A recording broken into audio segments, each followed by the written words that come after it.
comme symptôme a eu tout simplement, je pense, une soupape coincée dans la culasse droite, c'est-à-dire celle-ci.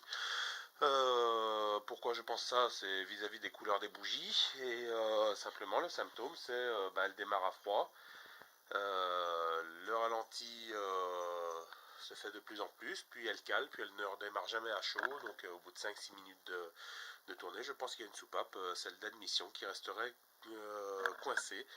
En ce qui concerne les bougies, nous voici sur celle de la culasse droite, neuve puisque j'avais changé les bougies pour savoir un peu plus, et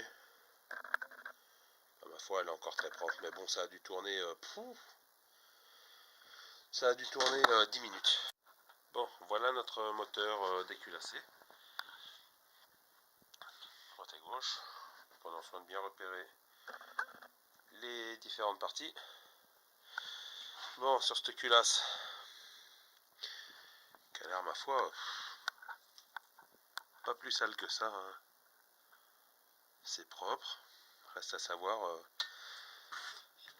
le problème exact. Pour ça, il va falloir que je lève les soupapes. La culasse gauche, idem, rien de catastrophique.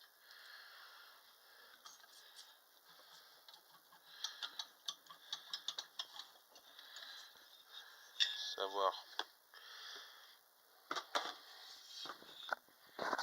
si de ce côté-là, il y a un problème.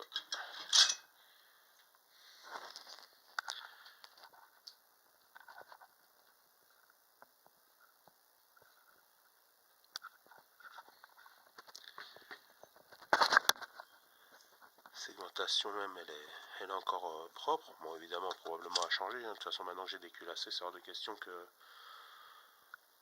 je remette les mêmes segmentations.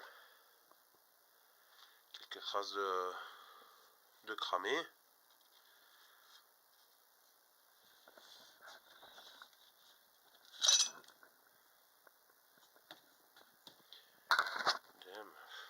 Beaucoup de retours de flamme là, a priori, hein. Mais cylindre correct, enfin le piston est correct, le cylindre n'a pas de marque monumentale, il n'y a rien, même quelques marques d'usure classiques. Au niveau des pistons et cylindres, rien de très particulier. Je remets bien le cylindre gauche, côté gauche, le cylindre droit, côté droit. Bon, le problème va résider uniquement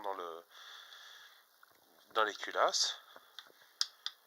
J'ai absolument aucun jeu dans le vilebrequin,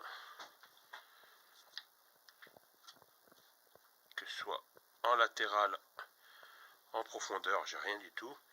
C'est un bon moteur qu'on va sauvegarder évidemment, qu'on va nettoyer, qu'on va vidanger. Nous y voilà. Donc là j'ai bien ma soupape là d'échappement, hop là, qui coulisse sans aucun souci dans son compartiment. La soupape d'admission, oh, et vous voyez comme il y a un point dur, toc, là, voilà. Et je pense que ce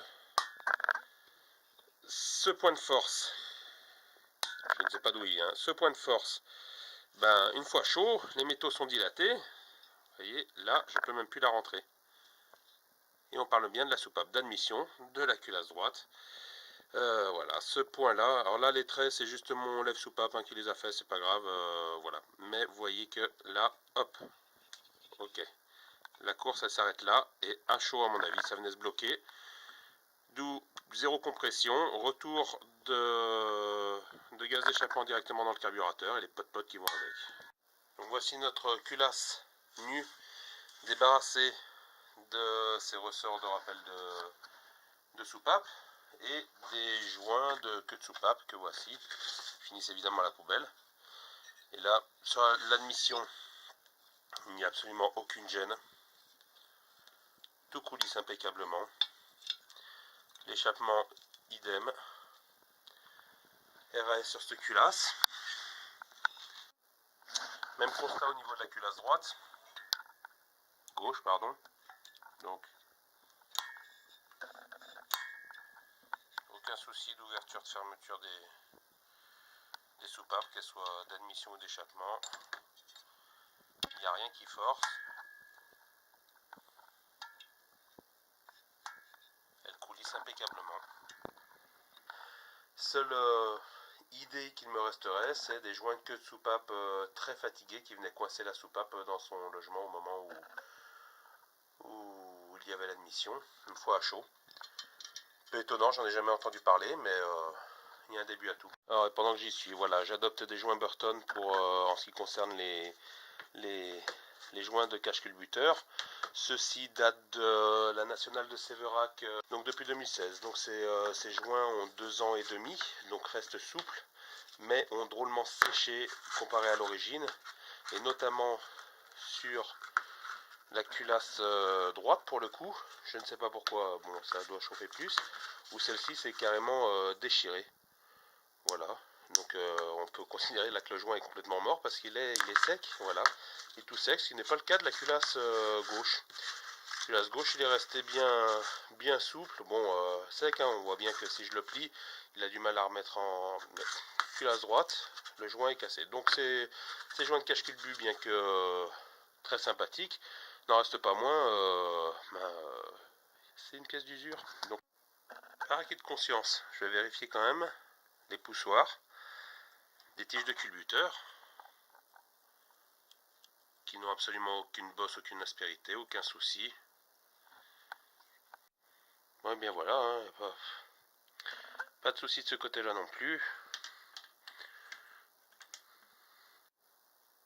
Après avoir examiné l'intégralité de ce moteur, à travers ses culasses, ses soupapes, ses chemises, ses pistons, ses axes de piston, son embiellage, c'est le mouvement de ses culbuteurs, les tiges de culbuteurs.